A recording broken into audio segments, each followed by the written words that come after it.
Allahu Akbar,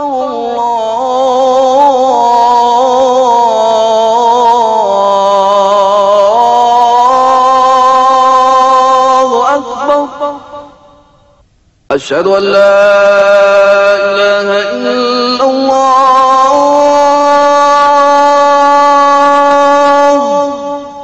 Masjidil Aqsa. Sejarah tempat ini adalah cerita bersambung 5.000 tahun sejak ditinggali oleh kaum Yabus.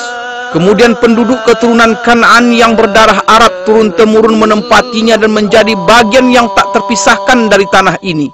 Di sini mereka menemukan ketenangan dan keamanan. Mereka pun menganugerahi tempat ini peradaban dan seni.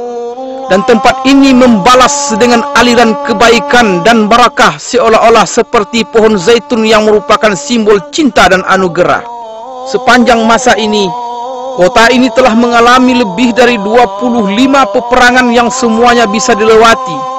Dan kota ini beserta penduduknya yang baik tetap bertahan dan menjadi simbol sejarah serta peradaban manusia. Kota ini berbeda dari kota-kota yang lain. Disinilah jembatan yang menghubungkan bumi dengan langit pada malam Isra dan Mi'rajnya. Disinilah sungai yang mengalir dari kesucian dan cahaya terang di hati para pencinta yang menjatuhkan bayangannya di atas bebatuan, tempat tinggal dan nama-nama. Dan sejak malam itu, yaitu malam Isra dan Mi'raj, kota ini menjadi kiblat pertama kaum muslimin. Mereka menghadap ke arahnya dengan hati mereka sebelum melihatnya dengan mata. Ia telah menetap di sanubari umat Islam sebelum mereka tinggal di dalamnya. Maka bangkitlah suatu kerinduan untuk selalu bersama. Di sini dan dari Gunung Al-Mukabbir di tahun 636 Masehi, Khalifah Umar bin Khattab melontarkan takbir bersejarahnya, di mana terlihat oleh beliau bahwa kunci kota suci ini diserahkan dan manusia seluruhnya menerima isi surat perjanjian Umar. Sejarah masih terus teruji dengan panasnya rangkaian peristiwa, dan kota suci ini pada masa Islam mengalami puncak kemajuannya dalam peradaban dan peran kemanusiaan. Bagaimana tidak? Sedangkan penakluknya yang pertama, Nabi Muhammad SAW bersabda, "Satu golongan dari umatku akan terus berada di atas kebenaran. Mereka menang dan unggul atas musuh-musuh mereka. Orang yang menyelisihi mereka tidak membahayakan mereka. Tidak pula kesusahan menimpa mereka sampai datang kepada mereka perkara Allah," artinya kematian. Sedangkan mereka dalam keadaan seperti itu. Para sahabat bertanya, "Di manakah mereka wahai Rasulullah?" Beliau menjawab, "Di Baitul Maqdis dan sekitarnya."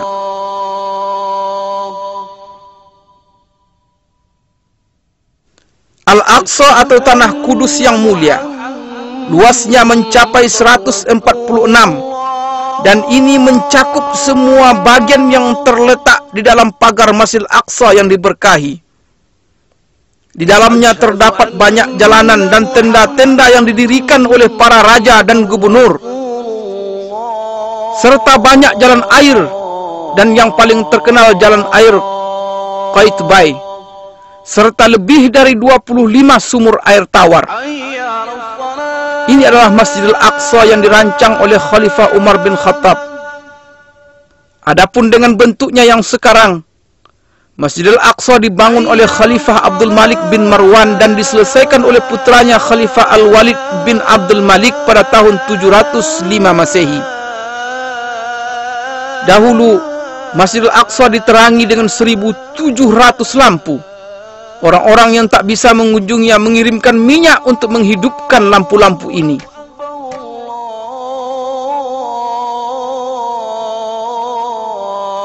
Di tempat ini terdapat kubah-kubah indah yang mendunia, yaitu Masjid Qubbatus Sakhra yang disepakati oleh semua ahli sejarah sebagai bangunan paling indah di atas muka bumi. Pembangunannya diawasi oleh dua insinyur Palestina, Raja bin Haya dari Baisan, dan Yazid bin Salam dari Al-Qudus Yerusalem pada tahun 691 Masehi di masa pemerintahan Khalifah Abdul Malik bin Marwan. Dan tangan-tangan terampil telah mengukir surat Yasin yang merupakan jantung Al-Quran di jantung Palestina yang terus berdetak dengan tauhid sepanjang zaman.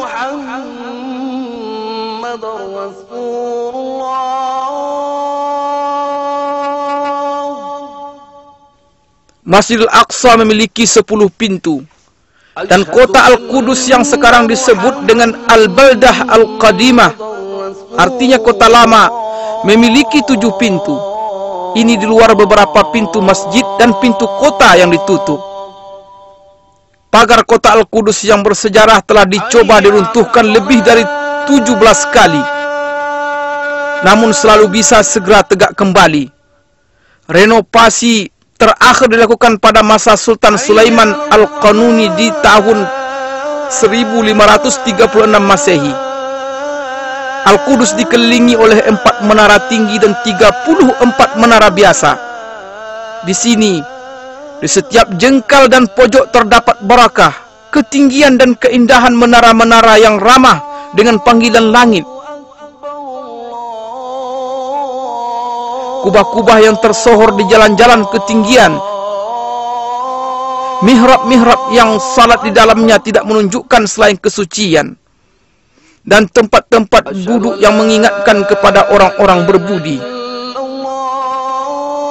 Pada tanggal 30 Juli 1980 Masehi, Perdana Menteri Israel dengan kesepakatan partainya mengeluarkan keputusan menjadikan Al-Qudus sebagai ibu kota Israel untuk selamanya.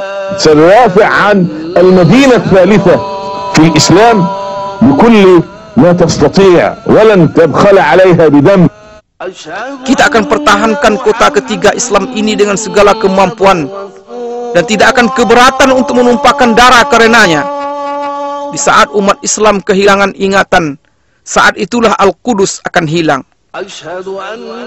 Dahulu selama 100 tahun Masjidil Aqsa dirubah menjadi perkantoran. Masjid Qubatus Sakhra dirubah menjadi gereja. Musalla Al-Marwani menjadi kandang kuda. Suara azan tak terdengar lagi, hingga Allah berkehendak menyiapkan orang yang mengeluarkan kota yang berharga ini dari kotoran, kelaliman dan penjajahan. Datanglah Salahuddin Al-Ayyubi memasuki Al-Qudus setelah perang Hittin pada tahun 1187 Masehi dengan mengangkat bendera tauhid untuk bersujud, dan bersujud bersamanya pasukan penakluk yang berjaya mengalahkan berbagai rintangan yang telah menghalangi junjungan kita Nabi Muhammad SAW dan kejayaan beliau.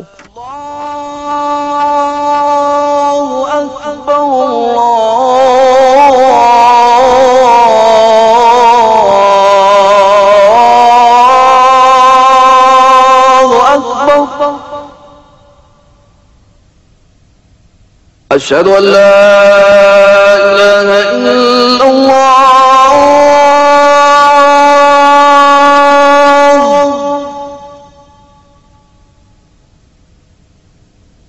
أشهد أن لا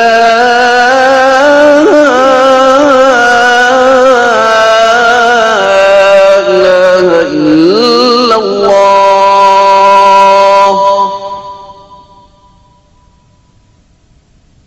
أشهد أن محمدا رسول الله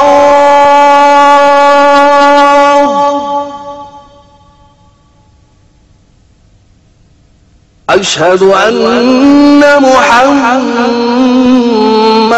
رسول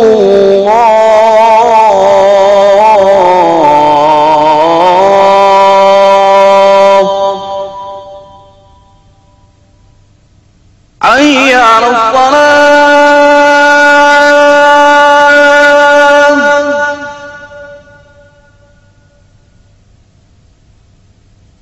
حي على الصلاة